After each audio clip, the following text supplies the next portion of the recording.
We've been waiting a long time for Apple to drop their big new update for iOS, and with the new iPhones finally on the way, iOS 16 will soon be landing on an iPhone near you. Apple has unleashed the update on phones around the world, so the wait shouldn't be much longer now. In this video, we're going to be giving y'all a rundown of everything you need to know about an iOS 16. The first thing to get out of the way is when and where you can get an update. Apple pushed out the update over the air, or OTA, at about 1 p.m. New York time on the 12th of September.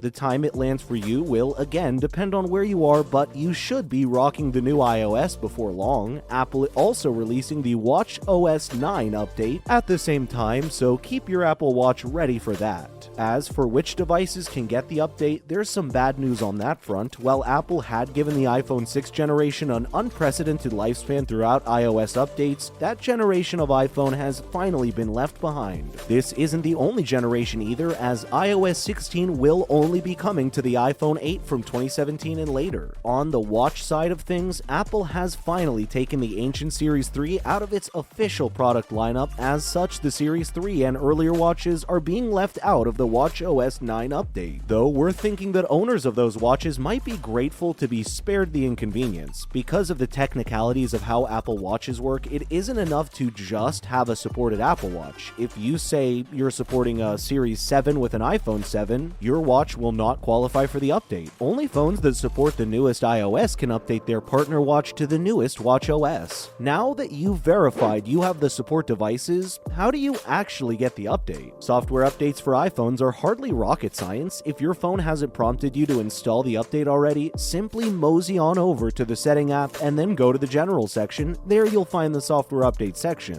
which should naturally be your next stop. Your phone will search the web for the newest software updates and then present you with the option to download and install it. iOS 16 is a chonky update weighing in at over 3 gigs. Make sure to follow the standard practice for iOS updates, stay on a good Wi-Fi connection, and keep the phone on a charger until the update completes. Because this is such a hefty update that will tie your phone up for a bit, make sure that you're not expecting any calls at the time you initiate the installation process. Getting the new watchOS 9 is a bit trickier. Like we said before, you'll have to update your phone paired to the watch first. Only once that happens can you proceed to update your Apple Watch to watchOS 9. Head over to the Watch app on your phone and find the General section and the Software Update section under that. The phone should take care of the rest. As for usual, your watch updates, you'll have to keep your watch on its charger the whole time and your phone nearby, but this shouldn't take quite as long as updating your phone. While you wait to get the updates, let's go through the biggest new features. For iOS 16, the headline features undoubtedly the new lock screen.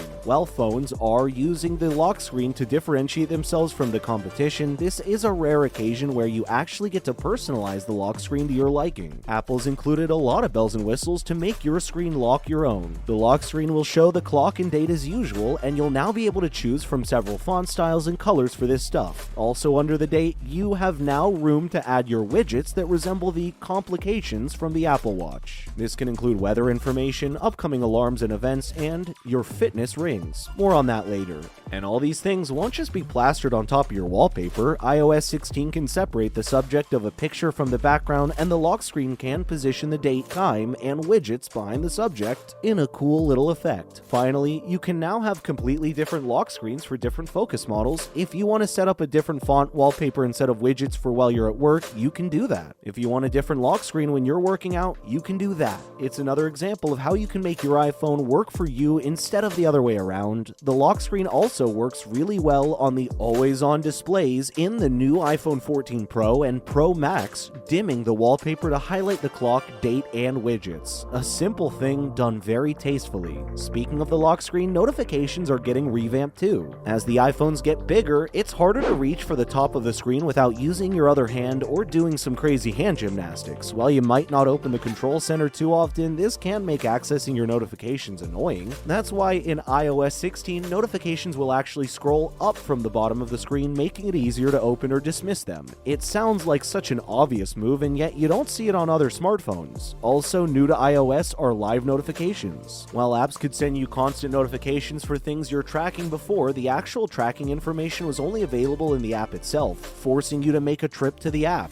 Now, live updates can be plastered all over the notifications themselves. These include things like timers, sports scores, and arrival times for Ubers and such. We're gonna have to see how new app developers implement these notifications, but it's an exciting feature. Finally, what if you're the kind of person who doesn't want notifications to appear at all until you want to see them? There's an option to let you do just that. Notifications can be hidden behind a counter that simply tells you how many you have, and you can tap the counter to reveal the notifications. Let's move on from notifications to other school stuff that's new in iOS 16. Have you ever had an unfortunate accident when texting on iMessage or sending emails from the Mail app? You can stop worrying about all that now because you now have the option to edit or remove sent messages in iMessage. There's a generous 15-minute window for you to realize your mistake and fix it before things get too embarrassing. The window for unsending an email is a less generous 10 seconds, but it's better than nothing. Going with the updates to the Apple Watch, the Fitness app has been updated as well. The biggest change to the Fitness app is that, while you could even install it without an Apple Watch, in the past, you actually get some functionality without a watch now. Specifically, you get the Move ring, but no exercise and stand rings. Apple doesn't want you to cast aside your watch just yet. On the topic of fitness, the Health app has gotten better too. It now includes the availability to track your medications and give you timely reminders for when you need to take your doses. You can delete the reminders from the Reminders app now. Finally, Apple has once again issued a raft of improvements to Siri. She has much better dictation capabilities and can now add punctuation marks on her own from the way you speak.